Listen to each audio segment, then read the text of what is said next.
Javier, ¿qué tal, presidente? ¿Cómo va? Buen día. Buen día, Gustavo. Un gusto enorme hablar contigo. Un placer. Buen día para vos. Bueno, a ver, arranco por lo que estábamos hablando, que es el tema precios, ¿sí? Yo soy comerciante de toda la vida, le decía recién a mis compañeros, hasta los 30 años tuve un negocio, nacía dentro de un comercio y hasta los 30 casi que vivía ahí, y bueno, cuando te aumentan las tarifas tenés que aumentar los precios. Pero veo aumento, no sé, del 70% en el café, del 65% en pañales, del 70 y pico del polvo para hacer flan, cuando la inflación es del 20 o el 25 en el mes de diciembre. Primero, ¿qué opinás de la inflación, del 25 primero, del 20 ahora? ¿Y cuándo crees que vamos a poder llegar a un dígito que sería lo más normal, digamos, ¿no? Lo primero que hay que tener en cuenta es la situación inicial bajo la cual nosotros asumimos. Sí. Nosotros, en la primera semana de diciembre, se observaba precios creciendo a un ritmo de un 1% diario, es decir, que eso es, en el compuesto anual es 3.700 anual. Sí. De hecho, en la segunda semana había acelerado hasta el 7.500%. Es más, nosotros cuando la tercera semana ya acumulaba en esas 3 semanas 30%, yo había señalado que si nosotros lográbamos que cerrara diciembre en 30 era un muy buen número porque implicaba que la cuarta semana no había más suba de precios. Y de hecho hubo una corrección de esa suba que hizo un escalón hacia abajo y terminó en 25%. Eso además dejó un arrastre estadístico de por lo menos 6 puntos porcentuales, al menos en la estimación del INDEC, y el mes de enero, que es un mes complicado por el tema de la estacionalidad de las vacaciones y que suele tener un salto los precios, 25 hubiera sido un buen número, dio 5 puntos abajo, o sea, estamos en 20, y si quitas el arrastre estadístico, la tasa de inflación en el mes estuvo viajando a menos del 15%. Es decir, que hay un claro descenso de la tasa de inflación. Si vos lo mirás en mayorista en diciembre dio 54%, eso anualizado, eso te da, básicamente, te da cerca de 17.000%. Sí. Es decir, a ese ritmo es como venía viajando la inflación. Sí. Nosotros para frenar eso, básicamente lo que tenías que frenar era la emisión monetaria. Los dos canales que estaban disparando fuertemente la emisión monetaria era el déficit fiscal, que estaba en torno a 5 puntos del PBI, y lo que se llama el déficit cuasi fiscal, que es el del Banco Central, que eran 10 puntos del PBI adicional. Y eso era lo que básicamente estaba generando el crecimiento de la cantidad de dinero, o sea, con lo cual se te disparaban los precios, es decir, la inflación. Sí. En ese sentido, nosotros hicimos un programa ortodoxo muy duro, empezamos a hacer recortes de gasto público, permitimos la licuación de partidas, y eso hizo que nosotros esperábamos que alcanzáramos el equilibrio primario en enero y el financiero en marzo, y ya lo logramos el déficit cero en el mes de enero. Y en el Banco Central hemos generado todo un proceso de limpieza del Banco Central, que esto es muy interesante porque vos fíjate esto, la cantidad de dinero no se movió. Ahora, nosotros compramos 7.000 millones de dólares desde que estamos en la función. Sí. Pensá que nos dejaron 11.000 millones de dólares negativo en términos netos, ¿no? Sí. O sea, que lo cual estamos haciendo una fuerte recomposición de reservas. Pero también tenemos un problema de los pasivos remunerados del Banco Central que nos genera una emisión endógena. A pesar de tener esos dos factores de expansión de la cantidad de dinero, hemos contraído por fisco y por el BOPREAL, hace que la cantidad de dinero no se mueva.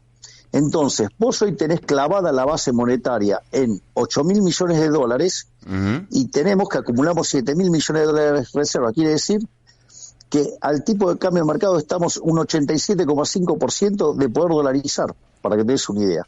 Es decir, si nosotros termináramos de limpiar los pasivos financieros del Banco Central y hiciéramos la reforma del sistema financiero fuera instantánea, vos ya podrías dolarizar. Ajá. Como esos procesos de reforma del sistema financiero no es instantáneo, bueno, entonces te va a demandar más tiempo. Y una de las cosas que estuvo pasando, fíjate que en algún momento tuvo un salto el dólar y sin embargo ahora de vuelta volvió a niveles de 1100. Sí, sí, sí. Bueno, y es más, hoy te están faltando pesos. Hoy entonces esto quiere decir que no solo que se te desinfla el tipo de cambio, sino que además tarde o temprano vas a ver que empezamos a derrotar la inflación. Y de hecho está pasando porque la tasa de inflación está cada vez más baja. Por ejemplo, hoy vos vas a tener los precios mayoristas. Sí. ¿Me comprendés? Sí.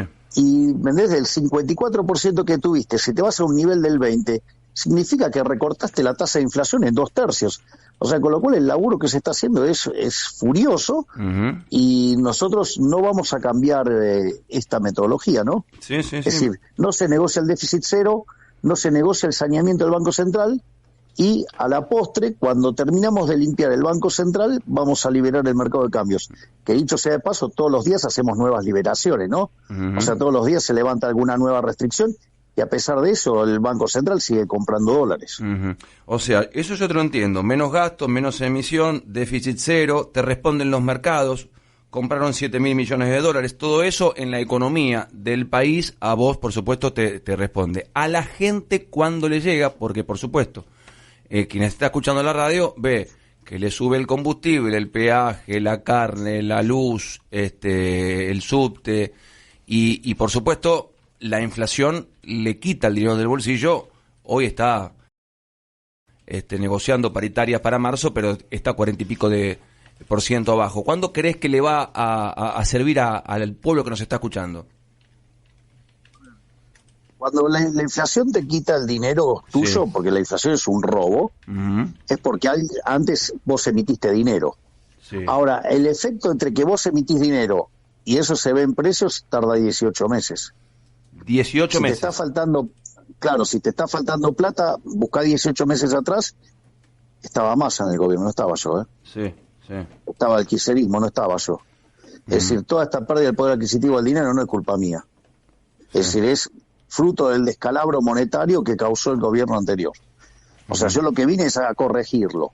O sea, yo podría haber agarrado y seguir con las mismas políticas que estaba aplicando el gobierno anterior, o las que se quiere Cristina Fernández de Kirchner, y en este momento estaríamos en una hiperinflación con 95% de pobres y con una caída del PBI de 20%. Bueno, digo, ok.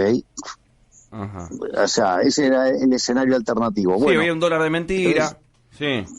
Ah, ok, porque dice, no, vos devaluaste. No, no devalué. Es decir, el dólar fue al valor de mercado. Claro.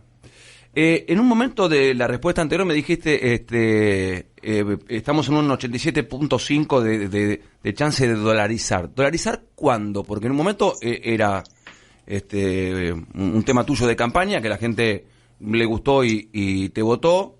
Me acuerdo que una vez nos dijiste acá que el que ganaba $1.000.000 de pesos iba a ganar $1.000, más o menos por ahí. ¿Dolarizar en qué momento? ¿Y más o menos ahí es esa cifra? A ver, el tema es el siguiente. Siempre es al dólar de mercado la dolarización. Sí.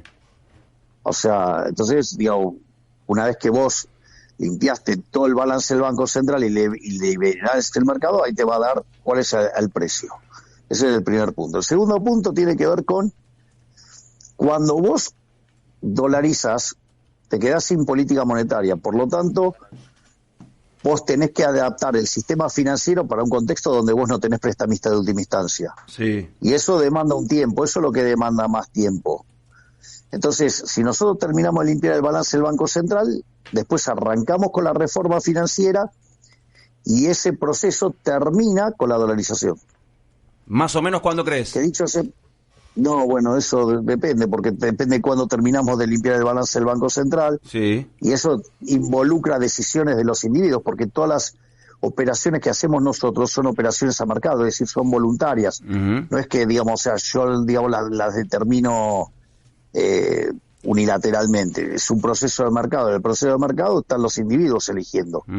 Entonces, o sea, o sea, qué sé yo, el fondo cree que terminamos a este ritmo de limpiar el balance del Banco Central a mitad de año. Ok. Después tiene que empezar a hacer la reforma financiera. Te pregunto por algo que está en estos momentos como tema central en los canales de noticias, que es la firma de 10 legisladores radicales que te denuncian penalmente porque los trataste de coimeros. Si pones un poco los canales te vas a dar cuenta que es la noticia que surge ahora. ¿Qué tenés para contestarles? Bueno, digamos, ellos sabrán por qué se sienten aludidos, qué sé yo. Uh-huh. Presidente, buen día, soy Mariana Contartesi, ¿cómo le va? ¿Qué tal, Mariana? En algún punto, ayer en la carta de Cristina Kirchner extensa, y sé que ha respondido algunas cosas al respecto, hay un punto que me llamó la atención y que me gustaría tener su opinión. Ella en el punto 3 de las conclusiones habla de la legitimidad de origen que da el voto popular, que no debe hacerle perder de vista al actual mandatario la legitimidad del ejercicio en la gestión de gobierno. Y habla de que los gobiernos que ingresaron en distintas etapas, que se insuflaron de aires fundacionales, no pudieron terminar sus mandatos, cuando no lograron darle a la sociedad la calidad de vida que los argentinos demandan. Como una especie de paralelismo, mirando un poco a la historia, a el gobierno de la Alianza del 2001. ¿Qué le responde? Mire, a mí me votaron para bajar la inflación, para que la economía vuelva a crecer y para que terminemos con la inseguridad. Y en eso nosotros estamos trabajando de modo implacable. Después, digamos, yo estoy haciendo lo que el manual dice que funciona. O sea, a diferencia de la señora Cristina Fernández de Kirchner, que usa un manual que no funciona, donde, por ejemplo, niega la naturaleza monetaria de la inflación y no se da cuenta que desde que salimos de la convertibilidad, en el primer tramo del kirchnerismo la inflación fue 9% promedio, en el segundo fue 20%, después fue 30%, con Macri 40%. En el caso de Alberto, que generó 4 años 1000% de inflación, 250%. ¿No estamos viendo, digamos, la tendencia que está teniendo la inflación? Bueno, es decir, que sigan negando la naturaleza monetaria de la inflación. Bueno, yo estoy haciendo lo que dice el manual. O sea, la única forma de cortar con la inflación es cortar la emisión monetaria. Bueno, nosotros lo estamos haciendo. Después, o sea, digo, después la vida pasan un montón de cosas y los resultados a veces llegan más tarde o más temprano. O sea, pero nosotros estamos haciendo lo que hay que hacer. Es la primera vez en la historia argentina que se hace lo que hay que hacer. ¿Cuán cerca se está de un acuerdo o está cerca de un acuerdo con el PRO, si es solo en el ámbito parlamentario o también puede ser en el ámbito del Ejecutivo? No le digo un cogobierno, pero digo, ¿cuánto hay de un acuerdo político? Eso, el cogobierno es una tontería inventada por periodistas operadores que responden a intereses de algún político que les pone caja. Punto. Ahora, digamos, ahora vamos a hablar en serio. Hablar en serio la realidad es que desde que yo entré en la política, y casi que lo decía desde antes también, siempre dije que la política le debía a la sociedad argentina un ordenamiento en términos ideológicos, donde los que defienden las libertades individuales están de un lado y los colectivistas del otro. Es decir, los colectivistas, los que les gusta el Estado presente, bueno, los que les gustan los consensos del choreo, del otro lado, listo. Bien, en ese contexto, yo creo que lo que pasó con la ley base fue fenomenal. Terminó ordenando el espectro político. ¿Quiénes están del lado de la ciudad de la libertad? ¿Quiénes están del lado de los que quieren vivir del Estado a expensas de los argentinos de bien? Bueno, en ese contexto, en la Cámara de Diputados, el bloque del PRO, digamos, trabajó de una manera muy coincidente con nuestro bloque. Por lo tanto, casi en orden espontáneo se acomodaron las fichas. Bueno, yo creo que eso hace que haya una posición de que con el paso del tiempo los dos espacios vayan a una convergencia. Pero tengo que entender en sus palabras que presentó la ley bases para que se cayera en el Congreso. O sea, nunca hubo una intención de que fuera aprobada. No, la ley bases, digamos, tenía dos cosas. Por un lado, servía para hacer reformas estructurales para que cuando una vez se agoten los efectos del rebote económico y la la expansión y el crecimiento vinculado a una economía que tiene baja capitalización, Argentina pudiera crecer fuertemente. Es decir, el objetivo de la ley bases era de largo plazo, donde básicamente implicaba, junto al decreto de necesidad de urgencia, que Argentina escalara en términos de libertad económica 90 puestos. Es decir, que Argentina pasara a tener unos niveles de libertad económica en torno a los que tiene Francia o Alemania. En ese contexto, Argentina en 20 años se parecería a Alemania o a Francia. ¿Sí? Sí. Bueno, digamos, muchos de diputados prefirieron ponderar sus negocios personales por sobre los intereses de los argentinos y empezaron a usar la ley. Frente a esa situación, yo prefiero que no haya ley a que haya una mala ley. Entonces, en ese contexto, yo pedí que levanten la ley y todos los que votaron en contra quedaron en evidencia, porque muchos de ellos, digamos, que se mostraban como partidarios del cambio. Sucede que, en realidad, hablan del cambio, pero lo más importante es que la de ellos no se toque, ¿no? O sea, que se mantengan sus privilegios de casta. Ajá. O sea, no lo considerás una derrota. Yo te escuché el sábado a la mañana, cuando estabas allá. No, todo lo contrario. Todo lo contrario. Todo lo contrario. Lo considero un triunfo rotundo. Los dejé en evidencia. Si yo te hubiera dicho que a 2 meses de asumir hubiera encontrado la forma de hacer de generar el ordenamiento ideológico en la Argentina, vos que me hubiera dicho, ¿dónde firmo? Bueno, nosotros lo logramos con esto, digamos, donde mucha gente dejó los dedos sucios. Ajá. Sí, nosotros decíamos, ¿qué dirá el presidente después de lo que ha pasado en el Congreso, después de tanta lucha, tanta pelea, tanto debate, y lo consideraste todo lo contrario? Pensábamos que era derrota, pero para vos fue una victoria. ¿Cómo están las relaciones con los gobernadores, sobre todo? Es que es el auténtico, no lo ven. Siguen pensando con la lógica primate del círculo rojo, de que piensan todas las movidas de un solo tiro. Y nosotros pensamos en términos dinámicos, o sea, en términos de juegos dinámicos y con incertidumbre, con árboles decisorios, y que resolvemos vía backpropagation. Entonces, digo, nosotros a cada posible escenario tenemos distintos cursos de acción. Sí. Y así es como trabajamos nosotros. Entonces, digo, ¿quiénes son los que están ahora pidiendo la toalla? ¿Nosotros o los gobernadores? ¿Cómo está la relación con los gobernadores? Sobre todo con estas provincias tan importantes, ¿no? Yarlora, Cornejo, Puyaro, hablar de Mendoza, de Santa Fe, de Córdoba. ¿Cómo está la relación con ellos y con las provincias? La relación que tiene que haber entre nación y provincias.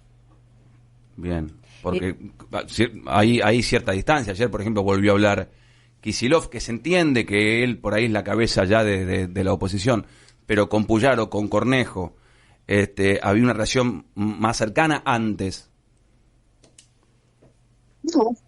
No. Es igual que ahora. Okay. La diferencia es que digamos, o sea, la política de déficit cero es política de déficit cero, hay que ajustar, y el ajuste, digamos, o sea, mientras que las provincias tienen que hacer un ajuste de un punto del PBI todas juntas, yo estoy haciendo un ajuste de 15. Porque tengo que resolver los 5 puntos de déficit que me dijeron el Tesoro y los 10 que me dijeron en el Banco Central. El gobernador de Córdoba hace un ratito hizo declaraciones, Martín Yarlora, y dijo: espero que Milei me pida disculpas por haberlo tratado usted de traidor. Yo no tengo que pedirle disculpas por nada. Si él se autoadjudica la frase, es un problema de él, digamos. Yo no estoy acá en política para resolver problemas psicológicos. Eso sí, que vaya y lo resuelvan el psicólogo. La salida del titular de ANSES, la decisión de usted de pedirle la renuncia a Giordano, que es hombre cordobés, que venía de Schiaretti, ¿tiene vínculo con lo que se votó en la Cámara de Diputados y si ya tiene el reemplazo pensado? Obvio que tiene vínculos. ¿O acaso la mujer de Giordano no votó en contra de la ley? Tiene vínculo. Digo, y sí, está durmiendo con el enemigo. ¿Qué quiere que te diga? O sea, está durmiendo con un traidor. O sea, ¿qué quiere que te diga? Y bueno, la vida. Sí, Burgueño. Javier, ¿qué tal? ¿Cómo le va? Hola. ¿Qué tal, Carlos? Ahora te trato de usted, como corresponde. No, tratame como siempre. Dale, Carlos. Bueno, a ver... Hace más de 20 años que nos conocemos. Sí, el otro día estaba viendo el video, aquel programa. A ver, 3 puntos. Éramos tan jóvenes. Éramos tan jóvenes. Nos peinábamos mejor. Menos los dos. responsabilidades. Sí. A ver, 3 puntos vinculados a lo que te preguntaba Mariana. El fondo de incentivo docente. Hagamos de a uno, Vamos de a uno, así. Vamos de a uno. Así los contesto todos. El fondo de incentivo docente, que corresponde, dicen los gobernadores, a 10% del salario docente. Se recorta definitivamente, se negocia. ¿Qué La pasa? pregunta es, la educación. Vamos por parte. ¿Argentina es un país federal o unitario? Federal. Ok, la responsabilidad de la educación, ¿es de nación o de las provincias? Desde gobernadores. Caballo de los gobernadores.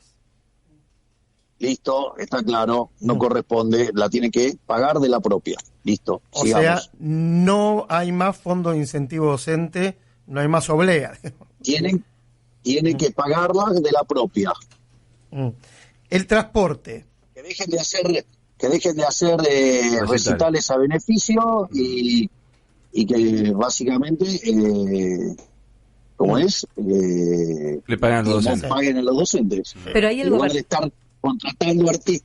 estar contratando artistas para hacer publicidad política y atacar a espacios de distintas ideas, bueno, digamos que se dedican a hacer política seria, o sea, a poner la plata donde la gente la quiere. Hablas del Cosquín Rock, por ejemplo. Sí, bueno, está lleno de artistas que cobran del Estado en distintas provincias, así que eso es un caso más dentro de de cosas, es una irregularidad. El transporte. ¿Qué punto que sigue? Dale. Los fondos del transporte. De vuelta, Sí. ¿de quién depende? A ver, el De la mejor ejemplo provincia. fue el de Córdoba. Sí. Sí, es decir, el gobernador de Córdoba se quejaba, digamos, de que caían 20.000 millones de pesos del subsidio de transporte y que por culpa mía tenía que subir los precios. Mentira. Podría bajar el gasto, por ejemplo, él gasta 26.000 millones de pesos en pauta oficial para que los periodistas hablen bien de él. Bueno, entonces que deje usar la pauta oficial como mecanismo de autobombo y le transfiera esa plata a los cordobeses. Listo. Otro Vamos, capítulo. punto que sigue. El punto que sigue. Obra pública. Kicillof reclamó por 2.000 obras, creo. Si no es 2.000, es por ahí. Me imagino que el resto de los gobernadores también. Fondos de obras públicas que en teoría estaban financiadas por el gobierno nacional hasta noviembre. ¿Qué pasa con ese capítulo? No más obra pública. O sea, se cortó totalmente la obra pública. Es un mecanismo de robo furioso. ¿Hasta cuándo? Habías hablado de la chilena en campaña. Eso es el régimen de iniciativa privada. Si tienen una iniciativa privada, que la hagan. Es un problema de ellos, Pero ¿no? no del gobierno. Perdón, el gasoducto. No. El gasoducto del no. Perdón, te pregunte por esta puntual, ¿no? Porque me parece importante de continuar. El gasoducto del norte. O sea, el gasoducto para la reversión. Lo podría hacer también el sector privado. De hecho, digamos, le hicieron mucha pompa al Néstor Kirchner y al lado, digamos, tener uno hecho para el sector privado. O sea, lo podría hacer el o sector sea, privado, la empresa que le está haciendo. Obvio, podría. claro. A ver, si se cumple, esto es una reflexión, quería ver si lo confirmás. Si se cumplen estos 3 capítulos, fondo de incentivo docente, transporte, obra pública, y lograste un equilibrio fiscal en enero, febrero, marzo, abril, sería parecido. De vuelta, cautela con los números, porque es cierto que además lo logramos pagando 1.500 millones de dólares de deuda, Sí. de intereses, ¿no? Sí. De vuelta, cautela. Yo necesito tener certeza de que los números fiscales permanentemente van a estar en déficit cero. Y entonces a partir de ahí empezamos a discutir otras cosas. Por ejemplo, la reforma tributaria para bajar impuestos y devolverle la plata a los argentinos de bien. O sea, eso Perdón, sería- sobre ese punto, el paquete fiscal que venía después de la ley bases, ¿quedó también archivado, congelado o puede tener otra vida? No, A ver, el punto es el siguiente. Cuando nosotros, a ver, hay dos dimensiones del problema. Hay una dimensión que tiene que ver con el DNU y con la ley bases que hacen al crecimiento a largo plazo. Que es esto que yo expliqué de la libertad económica, ¿me entendés? Donde vos podés duplicar el PBI per cápita en 7 años y si seguimos con la lógica actual, digamos, tardaríamos, no sé, 25 años. ¿Sí? Lo cual no es trivial en términos de pobres, indigentes, bienestar para los argentinos. Pero bueno, los políticos prefieren sostener sus privilegios, bueno, sostienen sus privilegios. Dicho esto, nosotros, una de las cosas que hicimos dentro de la ley base, pusimos un paquete fiscal. ¿Para qué pusimos un paquete fiscal? Para facilitarle a los gobernadores arreglar el problema del punto de déficit que tienen. Entonces nosotros hicimos una propuesta honesta y sincera que trataba además de arreglar el problema de los gobernadores, que fue aquella reunión que yo tuve con todos los gobernadores. Uh-huh. Los gobernadores, en lugar de hacer la lectura correcta de eso, hicieron una lectura de que eso se trataba de un síntoma de debilidad. A partir de eso, empiezan a rapiñar recursos para, en lugar de llevarse un punto del PBI, llevarse 2 puntos del PBI, y entonces mientras que declamaban el déficit cero, lo hacían gastando más. Digamos, una cosa verdaderamente dantesca, y al tiempo que además se dedicaban a dinamitarme las cuentas a mí para que yo me estrelle de acá a 6 meses. Frente a esa situación, lo primero que nosotros hicimos que fue sacar el capítulo fiscal. De hecho, si hubiera sido por mí, yo directamente ahí sacaba la ley. Pero bueno, me dijeron, no, se puede sacar el capítulo fiscal. Entonces sacamos el capítulo fiscal. De manera incorrecta, el círculo rojo leyó mal, lo leyó como una derrota. Y el propio Caputo dijo, esto va a implicar que el ajuste va a ir a las provincias. ¿Por qué? Porque nosotros justamente le habíamos diseñado el ajuste y pagamos los costos nosotros. Al hacer este zafarrancho, esta orgía de gasto para mantener la joda de las provincias, nosotros sacamos el capítulo 4 y sucede que se encuentran con que tienen que ajustar. Frente a esa situación, si bien pasa la ley en general, aparecen las extorsiones para que empezara a llevarse impuestos. Entonces, como nosotros no negociamos el déficit cero, empezaron a desvirtuar y a desguazar la ley, y además, como si todo eso fuera poco, fue hermoso cuando llegaron las cajas de la política y quedaron todos con los dedos sucios. Fenomenal, el mejor de los mundos. Con eso agarré, saqué la ley y listo. Y lo dejé a todos expuesto. Presidente, las últimas, sí, de mi parte. ¿Qué va a hacer con los jubilados? Porque fueron los que más perdieron en todo este proceso con el actual haber jubilatorio. Están muy a la expectativa los jubilados y todavía no está claro. A ver, la fórmula desarrollé yo o el kirchnerismo. Sí, es una ley que aprobó el kirchnerismo y la hizo el kirchnerismo. Bueno, ok, con lo cual le causaron un daño enorme a los jubilados, o sea, no es algo que lo cause yo. ¿Cómo lo modificamos? Claro, ¿cómo se enmienda? Bueno, esto es lo que, digamos, hemos tratado de explicar también. Si nosotros dejamos que la fórmula corra, los jubilados iban a estar perdiendo 2 puntos del PBI. ¿Sí? Sí. Con la fórmula que nosotros estamos proponiendo, los jubilados recuperan 1,5 puntos del PBI. Porque como estas fórmulas tienen rezagos, entonces, digamos, el problema es que, digamos, cuando tuviste la aceleración perdiste. Como esa aceleración ya perdió, digamos, ya pasó, entonces después vendría la recuperación. Pero como están empecinados en hacer cualquier desastre, eso está empantanado porque básicamente los políticos siguen haciendo demagogia, pero nosotros justamente teníamos planteado recomponerle. Nosotros diseñamos el ajuste, y dentro de ese ajuste no solo que estaba la recomposición de 1,5 puntos del PBI para los jubilados, sino que hay una duplicación de la asignación universal por hijo y una duplicación de la tarjeta alimentar al mismo tiempo que eliminamos los intermediarios. Pero, presidente... Es decir, que no es que, digamos, no es que nosotros no hemos trabajado la parte social. Justamente una de las cosas que nos ponderó el Fondo Monetario Internacional fue cómo nos hemos ocupado de la cuestión social, y es más, y esto yo hasta lo he hablado con el propio Papa Francisco cuando me preguntó, y le di o sea, obviamente le di detalle por detalle para que él tuviera plena certeza de que nosotros no estábamos abandonando a los más vulnerables. Es más, vamos a incorporar también un mecanismo de asistencia para la clase media para que los chicos no pierdan el colegio, porque la situación en la cual se te caen los ingresos y tenés que cambiar al chico de colegio, eso no solo que es traumatizante para los padres, sino que también es traumatizante para los chicos. ¿Y cómo es Entonces asistencia? estamos desarrollando que tengas el financiamiento para que vos puedas seguir mandando a tu colegio, al colegio al chico. ¿Cuándo tiene previsto y anunciarlo? la contención. En estos días está trabajando la licenciada Petovelo con Luis Caputo para hacer esto. Es más, va a haber también vouchers para poder comprar útiles, para poder darle contención también a la clase media. Pero es ahora, porque comienzan las clases en marzo, ya debería ser, ¿no? Sí, estamos en eso,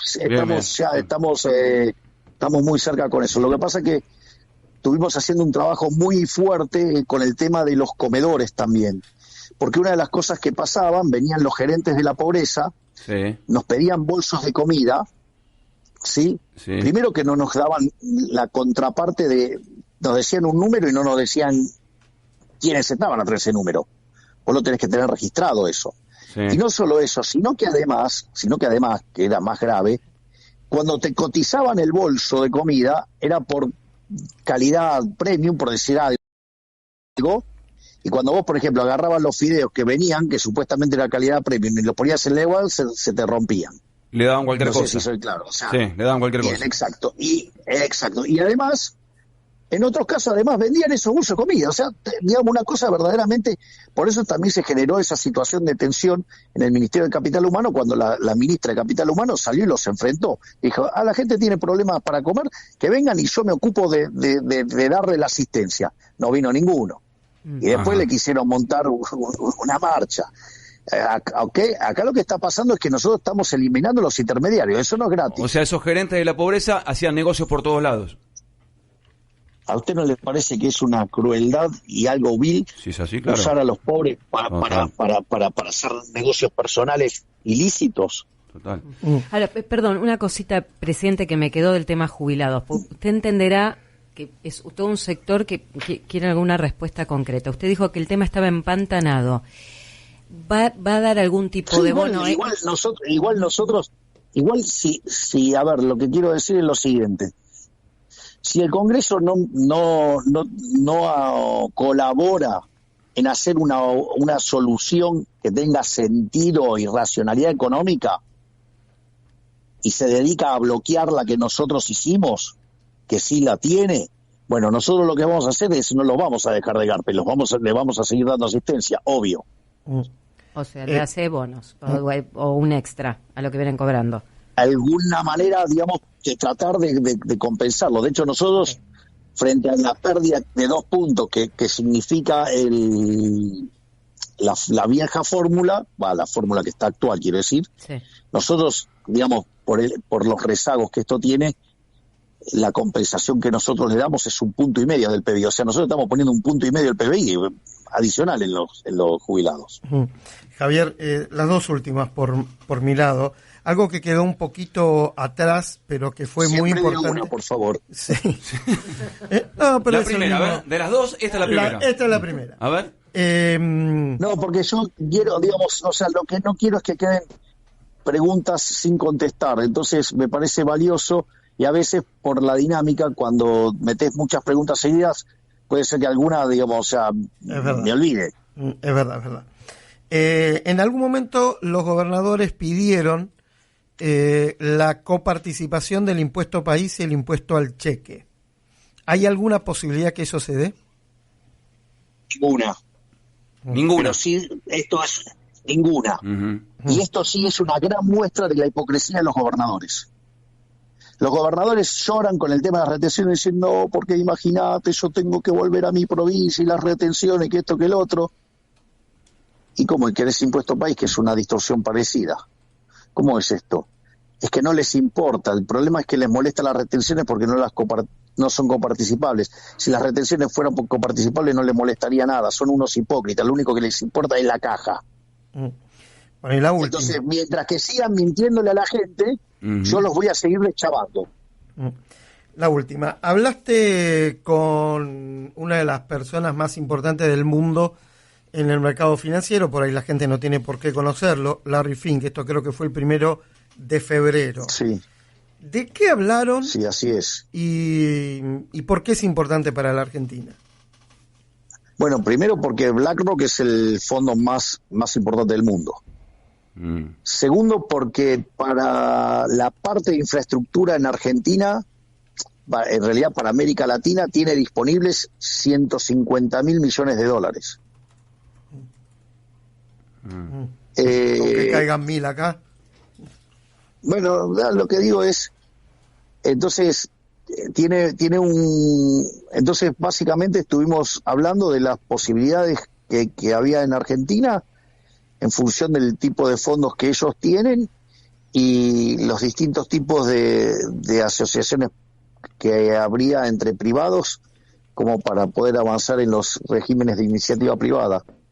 Fue una charla muy, muy positiva. O sea, ellos están muy interesados en el caso argentino porque llevamos muchos años de desinversión, las inversiones en infraestructura, la inversión en general ha sido muy baja, el stock de capital en Argentina está muy deprimido, consecuentemente son inversiones de alto retorno y en instrumentos largos.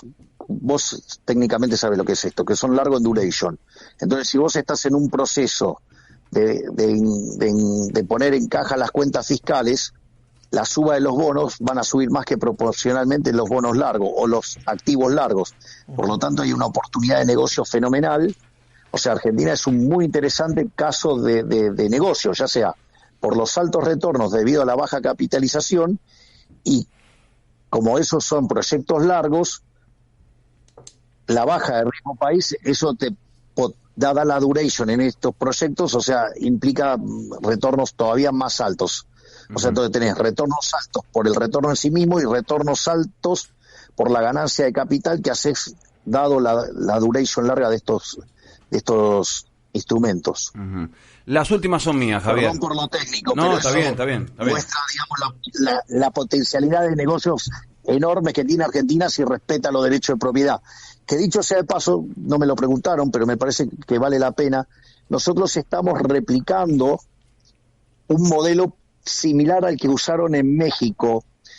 La verdad es que las experiencias del CIADI funcionó muy mal y las demoras y que lleva, eso genera gran pérdida de valor y entonces se tradujo en que se perdieron muchas oportunidades de inversión. Nosotros lo que estamos haciendo es que cada uno de estos proyectos, ¿sí? Y se arme como una suerte de megaprospecto donde se contemplan todas las potenciales divergencias o un mecanismo, digamos, que sirve para pensar algún problema de una contingencia no contenida en el prospecto y entonces eso y queda bajo la ley local, entonces se resuelve muy rápidamente, entonces eso simplifica todos estos procesos y en México eso funcionó bárbaro y justamente cuando hablaba con Finn, justamente él lo que me señalaba es que estaban en México y que ellos sí estaban muy conformes con ese modelo. Así que quiere decir que en materia de inversiones también estamos pensando bien el problema. Las últimas, Javier, vimos que te encontraste Gustavo, con mandatarios de Israel, de Italia, creo que de Paraguay ahora en las últimas horas también vino el presidente. Si querés algo cortito de lo que pasó y sobre todo lo que sucedió con el Papa Francisco, porque en un momento nos preguntábamos cómo será la relación entre ellos, cómo será el encuentro, y lo vimos muy amable, muy sonriente a Bergoglio. ¿Cómo te fue en eso? Bueno, la verdad es que todas las reuniones con los mandatarios han sido excelentes. Tanto con Herzog, con Netanyahu, con Mattarella, con Meloni, ayer con Peña, y obviamente que lo de la reunión con el Papa fue verdaderamente superlativo. Sí. La verdad que fue muy lindo. Es más, cuando terminamos de tener la reunión a solas, Sí. Después yo hicimos pasar a mi comitiva. Cuando llegó el momento de los regalos, pasó la comitiva. Entonces, dentro de la comitiva vino la canciller Diana Mondino, el ministro del Interior Guillermo Franco, que además había sido alumno de Bergoglio sí. en el colegio. También vino nuestro secretario de culto, Sánchez. Después también estaba mi hermana, ¿sí?, que es la secretaria general de la presidencia, y yo además fui con mi rabino, con mi guía espiritual, sí. y fue muy divertido, que va a ser mi embajador en Israel. Sí, sí. Y sí, donde una de las misiones que tiene es mudar la embajada a Jerusalén Occidental. Sí. Y es muy interesante porque cuando Axel lo va a saludar al Papa, le dice: Su Santidad, sí. tome, se lo traje de vuelta. Y le dijo: no, quédatelo. ¿Y te dijo si viene a la Argentina o no? Mira, la verdad es que yo se lo planteé en la charla, sí. pero él no me contestó. Entonces no tenía sentido de que yo lo estuviera cargoseando con ese tema. Yo agarré, le dije que primero arranqué pidiendo disculpas, sí, por mis exabruptos. Está bien. Que si bien yo se lo había hecho llegar por distintas vías y él me dijo que sí habían llegado. Bien. Además, yo en uno de los debates también lo hice público, pero al margen de eso, él me dijo: pecado de juventud. O sea, todos hemos cometido errores en la juventud. Así que y ahí pasó adelante. Después le hablé de los libros que mandó de regalo Huerta de Soto, que es uno de los anarcocapitalistas más importantes del mundo, que le mandó de regalo.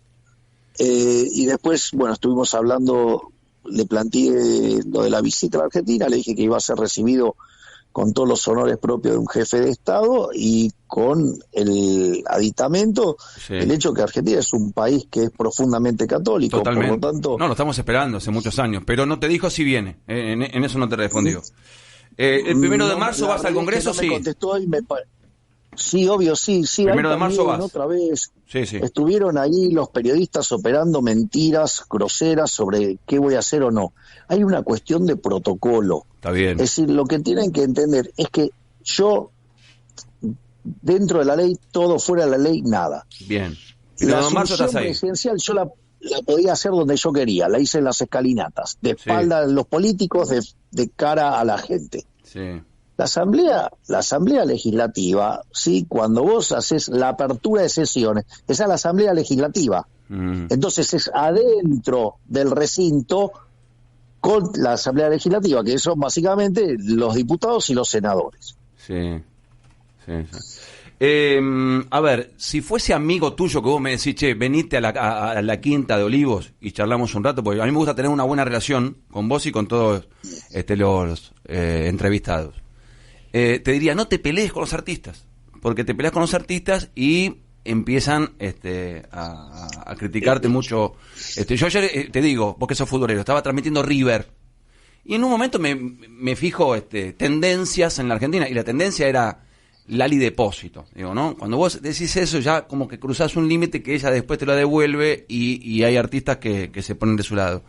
Disculpamos, sí. ¿Quién empezó con esto? ¿Empecé yo? Y no recuerdo, la verdad quién lo empezó no lo recuerdo, pero digo, ella empezó.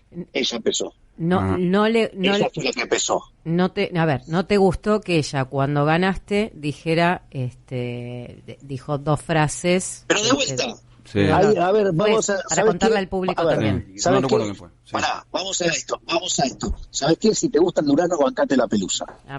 ¿Querés hacerte el guapo? ¿Sí? Ok, bancate que yo te responda. ¿O qué, digamos, no se puede contestar? Vos me podés agredir y yo me tengo que callar, ¿no? Entonces, y además, si querés agredir, tenés que estar limpio. Si sos un parásito que vivió chupando la teta del Estado, estás en problema. Y si encima tus opiniones están en línea a un espacio político que te pagó las presentaciones, vos sos un mecanismo de propaganda, no sos un artista. Pero ella es una figura internacional, Entonces, Javier, también, ¿eh? Es una figura, vos vas a España bueno, pero, bueno, está bien, fantástico, digamos.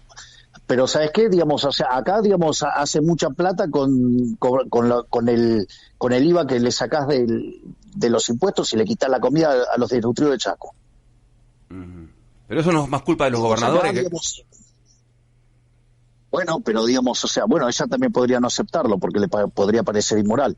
Pero parece que si va al bolsillo de la plata, que se la robe a la gente para quitársela del plato de comida a la gente, no le parece mal. Porque a mí me preocupa que vos te pelees con los gobernadores, con los artistas, que te pelees con los sindicatos, porque es más difícil gobernar. Yo me voy a pelear contra la inmoralidad. Bueno. Y robarle el plato de comida a la gente para estar haciendo propaganda política, eso es una doble estafa. Bueno. Javier. Porque está mal hacer propaganda política, sí, y peor aún si lo haces a costa del hambre de la gente. 50% de pobres, 10% de indigentes, 2/3 de los chicos pobres. Vamos, digamos, ¿cuáles son las prioridades? ¿Darle de comer a la gente o llenarle el bolsillo a Lali Espósito para que Lali Depósito, digamos, me critique en un festival? Por último, entonces, Javier. Si a vos te gusta, si a vos te gusta el Durazno, bancate la pelusa. Por ejemplo, periodistas que han mentido sobre mí, ¿qué hice? Voy y los expongo. ¿O acaso, digamos, porque esos periodistas pueden mentir, calumniar, injuriar, basuriar, decir cualquier cosa a una persona y la persona no puede contestar porque tiene un determinado cargo? Bueno, es una locura. Pero esto vale para todos. Entonces, o sea, vos, qué sé yo, ¿querés jugar conmigo? Bueno, bancate que yo te voy a contestar. O sea, yo no me voy a quedar callado. No, se nota. Y si le duele que le digan Lali Depósito, bueno, lo siento, le quedó Lali Depósito. ¿Por qué? Porque vive de los pagadores de impuestos, a costa de el hambre de los chicos. Porque vos sos el presidente, hoy sos la persona más importante de la Argentina, digamos, responderle... No importan las discusiones morales, porque en el fondo es una discusión moral sobre lo que hace el Estado. Es decir, es una inmoralidad. Es lo mismo que cuando yo digo, Yarlora se queja de que le saco los subsidios al transporte, pero él le pone 28.000 millones de mangos a los periodistas corruptos para que hablen bien de él, o sea, en pauta publicitaria. Bueno, digamos, o sea, es una discusión de prioridades. Esto es lo mismo. Esto es lo mismo, o sea, es una discusión, digamos, o sea, ¿por qué se desata todo esto? Y porque no hay plata. Entonces, cuando vos no hay plata, tenés que cortar. Entonces, tenés que elegir, tenés que priorizar. Para mí es más importante, no sé para ustedes, pero para mí es más importante darle de comer a los pibes que, digamos, estar financiando propaganda política enmascarada de un recital. La última es un mensaje para la gente que nos está escuchando, que por ahí está apretada de bolsillo porque tiene menos ingresos y más gastos. ¿Qué le podemos decir, Javier? Que vos no podés estar viviendo eternamente por encima de tus posibilidades. Y cuando lo hiciste durante mucho tiempo, eso tiene un costo. Bueno, nosotros lo que estamos haciendo es sincerar la situación. Es decir, esta es la primera vez que el ajuste recae mayoritariamente sobre la política. ¿Sí? Y es la primera vez en los últimos 100 años que Argentina está haciendo lo que verdaderamente ha sido exitoso en el mundo. Por lo tanto, esta vez el esfuerzo tiene sentido porque hay luz al final del camino. Si nos mantenemos en este sentido, no solo vamos a derrotar la inflación, vas a volver a crecer y vamos a terminar con la inseguridad. ¿Por qué? Porque estamos haciendo lo que el manual marca, y entonces tarde o temprano salimos, tarde o temprano vamos a volver a crecer, tarde o temprano vamos a doblegar la inflación, tarde o temprano vamos a volver a ser un país próspero.